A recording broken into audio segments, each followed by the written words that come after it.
Howdy folks, Doc here with Last Best Tool, and you probably know by now I've got a interest in small hammers. This is one of my favorites. It appears a lot. It's a little Blue Point 2-ounce ball peen. I don't think they make it anymore. That's the smallest dead blow snap-on. This was a little dead blow I got off Amazon that I did a video on.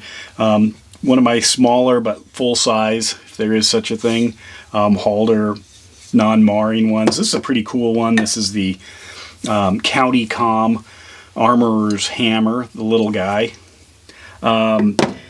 Anyway, where I'm headed is to this guy here. This is a 6-headed hammer. Now, they make both a nylon version and, in this case, an aluminum-headed version. So you can see I've got a magnet it sticks very tightly to that, but not to these guys. So those are little aluminum heads. They do unscrew. There is a locking washer there. So you could see. So I imagine you might even be able to find some other things you could make. I wondered about bolts or something. If I wanted to use, a different head like this, if I could put something on, that would screw in there. This is the wrong thread, but really close. But anyway, this is what the head looks like. And that's because the aluminum, I don't know how durable that's going to be, but again, it's about a $15 hammer. It comes in both nylon and this aluminum-headed one. I'll put a link to the nylon one. I can't find the aluminum one anymore. Maybe I got the last one. But anyway, this is kind of an interesting hammer if you have, small persuasion needs, electronics, maybe some precision distance devices. This is actually kind of a neat idea. At first I wondered, are these going to get in the way? Is that going to be a problem? You got 6 heads versus 2, but there's plenty of clearance there for most things. If you were trying to get in something recessed, you might end up, running into a problem, but you could always remove one of these if you really needed it, or just grab a proper hammer. But I thought the design was kind of neat, and then of course I like thinking about what the future of tools is, and maybe our 2-headed hammers, is just a throwback from when it was made of stone. When you had to lash the handle, the stick, I guess, onto, the chunk of rock that you, somehow maybe made a little bit smaller in the center, and then, that was the hammer. So we've sort of kept that design, and that gave us 2 things to work on.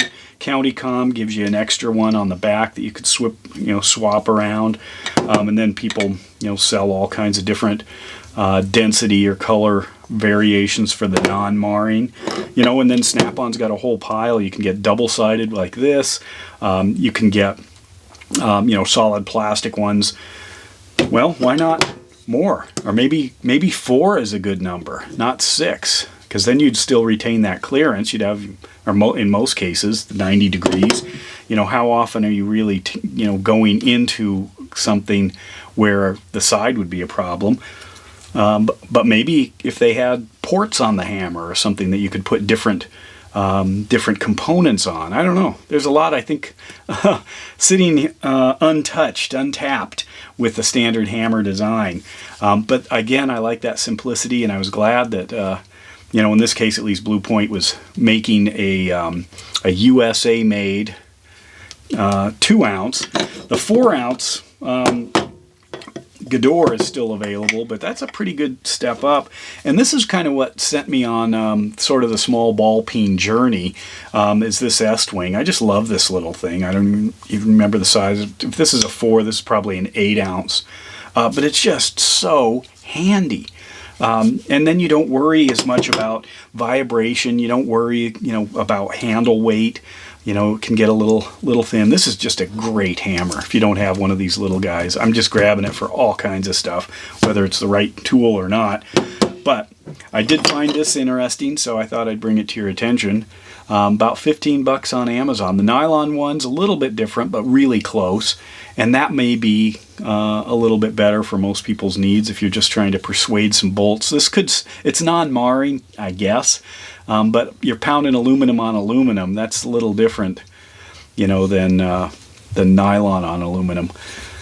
But kind of a cool design. No brand, really. Just an unusual thing.